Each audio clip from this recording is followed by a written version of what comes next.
Hello everybody, and welcome back to another episode of Cooking with Grandma. Welcome everybody. If you're new to my channel, thank you for coming. If you are my old subscribers, thank you for coming back and staying. Please leave a like, a comment, and if you're not subscribed, please do so. That would be awesome. I'd like to get up to like 5-10 likes for this video. I know y'all watch the videos, but nobody hits the like button. Let's try to hit that like button. So today I'm going to make a recipe that I made up myself. This is literally going to take you from start to finish 30 minutes tops, maybe even less. So I've already got my potatoes boiling to make mashed potatoes. We're going to have salsa chicken with mashed potatoes, super creamy mashed potatoes. I'll show you my trick when they get done. So to start with, I've got my electric skillet going. I've cut up some chunks of chicken breast, and I'm going to get those going in the pan. While that first one's going, I'm going to cut up a few more. It's just basically chopping them up in chunks. You do want them to be all about the same size, because that way they cook evenly. And I got like about a tablespoon or so of oil in the bottom of the pan. Now I looked up chicken recipes, trying to find something different. You know, I'm tired of breaded chicken, chicken strips, chicken nugget kind of thing. Got kind of tired of it. And I wanted something quick and easy, and not something that's not going to heat up my kitchen, because it's like 90 degrees here today and it's way too hot to be having any ovens or anything on. So this is what I come up with. I've read a few of the recipes and I just sort of, oh, that looks good, but no, I don't have this ingredient or that ingredient, you know. So then I saw one for salsa chicken. It's a little bit different in that recipe. I'm just kind of winging it. So I've got my chicken going. My potatoes are boiling nicely. They'll be done in another 6 minutes or so.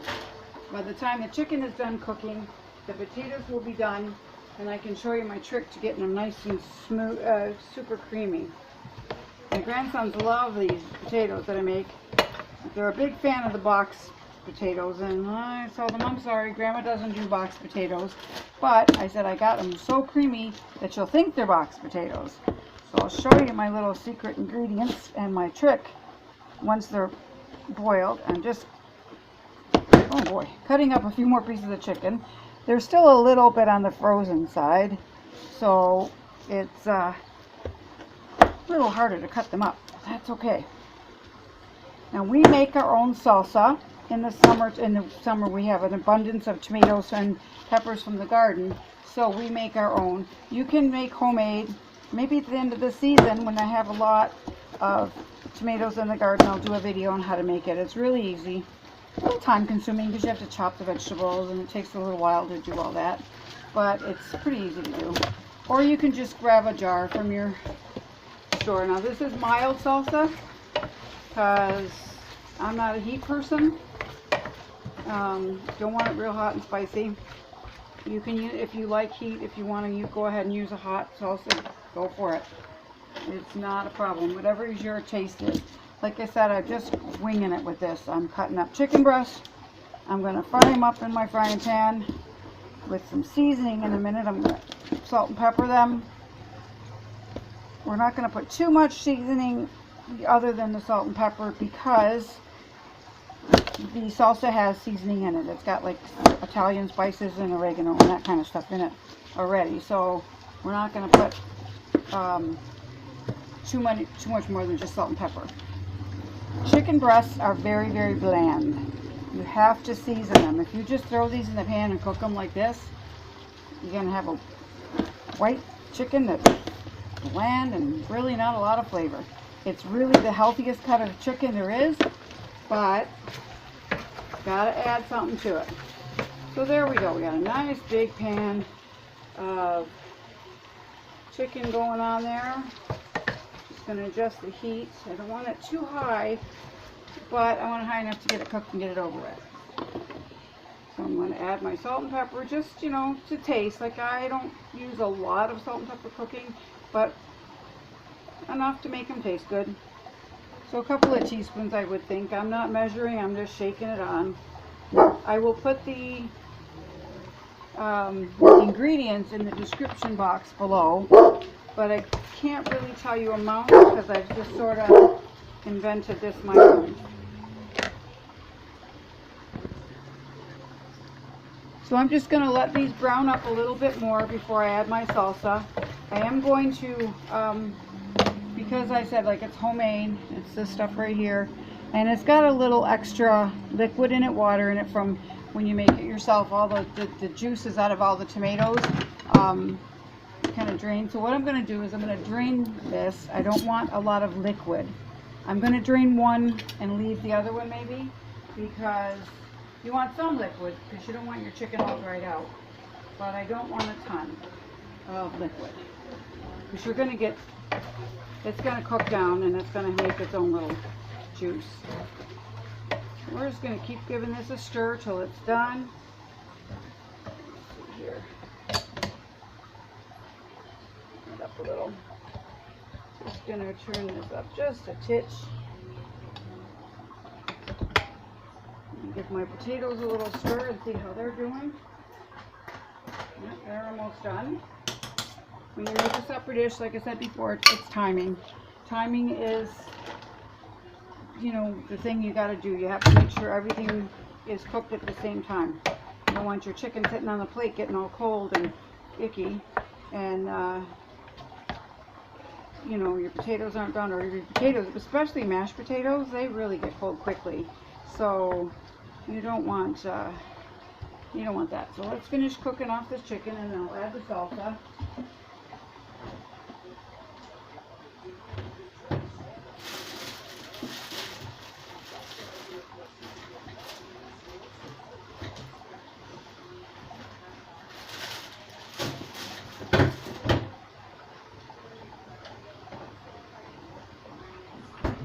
Grabbed a couple of things out of the refrigerator for my potatoes to show you what it's like, to show you how I make my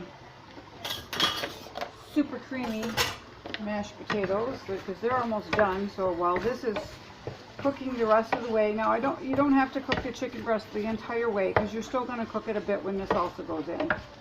So they're just about done. You can see in the pan they're white, and that's what you want. This is one that's not cooked. That's not cooked at all. And here's one. Let's see if I can find one that's there. There's one that's cooked. Where is that? There we go. There's one that's cooked. So there's the difference. I'll put them both side by side on the spoon. You can see.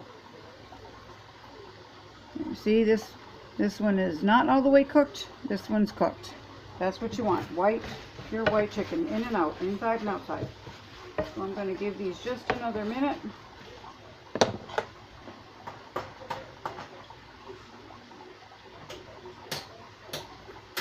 These potatoes are about done. I'm going to give them, I want them really good and soft.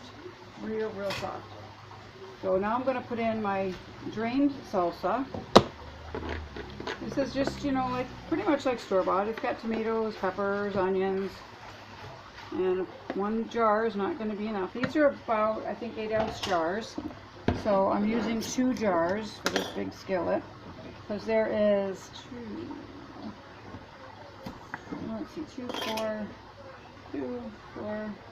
7 of us to eat this tonight. I'm going to have to add an extra.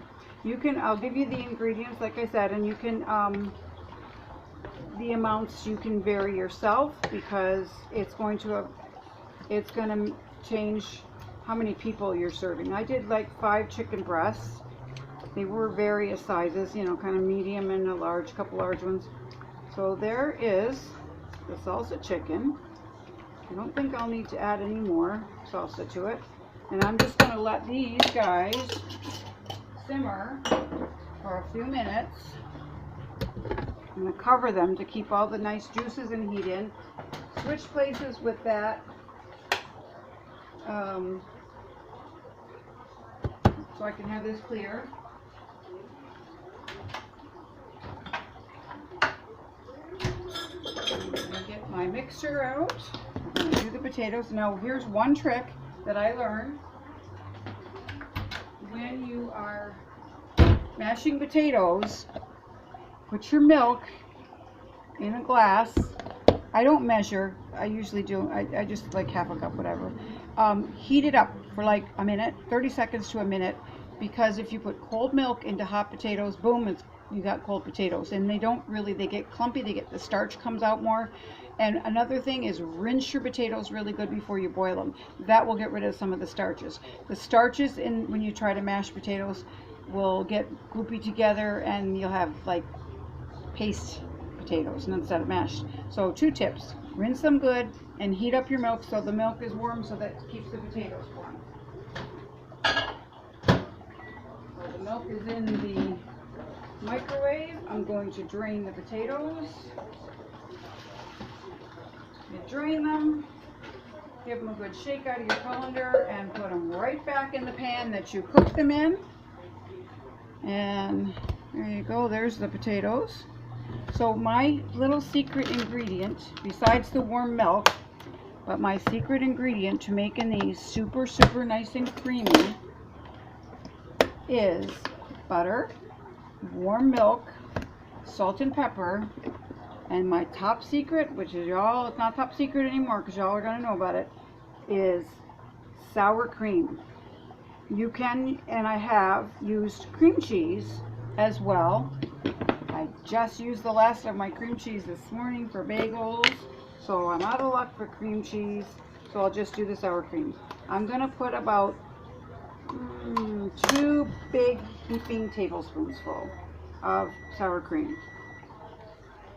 I'm going to put that in with the potatoes. My milk is heated up.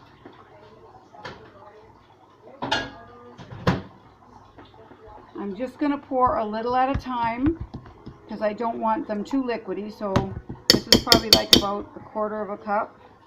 I guess I should have measured for y'all, but you know, just pour it a little bit. Mix them. I'll use the blender to get them nice and super creamy. And I didn't put the butter in for honey. So we're going to put a good couple tablespoons of butter in there. I did put the salt and pepper. Just mix them up until they're nice and creamy. So that 1/4 of a cup of milk was enough. I heated up too much, but I'd rather have a little bit too much, and you're not back and forth with my microwave. So just mix them until they're super smooth, no more lumps. Keep moving your mixer. I love these little hand mixers for something like this. It makes it quick and easy. You can control it a little better. Just give them a stir every so often away from the edge of the pan. And test them once in a while to see if all the lumps are out. Pretty darn close. There, that's it. That is it. So creamy, super creamy, sour cream mashed potatoes with salsa chicken. That is what is for supper tonight. Now I will plate a little bit to show you. You can put the potatoes down and then the salsa chicken right on top of them, or you can put the potatoes on the side. I think I'll just go ahead and put them right on the bottom. So look at how nice and creamy those potatoes are. Look at that. That is the softest, creamiest potatoes. Not one lump. And they're good. So there we go. There's our salt. There's our creamy mashed potatoes. And now my chicken is fully cooked. And because I had the top on it, there's a lot more juice, a lot more liquid. It will simmer off if you leave the top off. If you don't want it. It's okay to have some of it. You can just use a slotted spoon to serve it because you don't want all the juice running down into your potatoes. So I got a slotted spoon here. I'm going to scoop it up,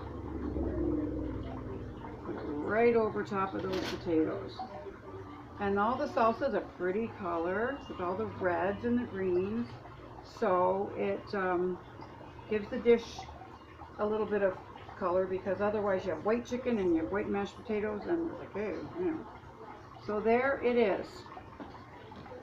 Salsa chicken with super creamy mashed potatoes. Just gonna bring my camera over and get a little bit more of a close-up for you. There you go. Salsa chicken breast with creamy, super creamy, sour cream mashed potatoes. So that's it for today. This is what's for supper. Make sure to like and subscribe and try it. Let me know if you try it. Leave me a comment below if you have. All right, y'all. Have a good day. Bye now.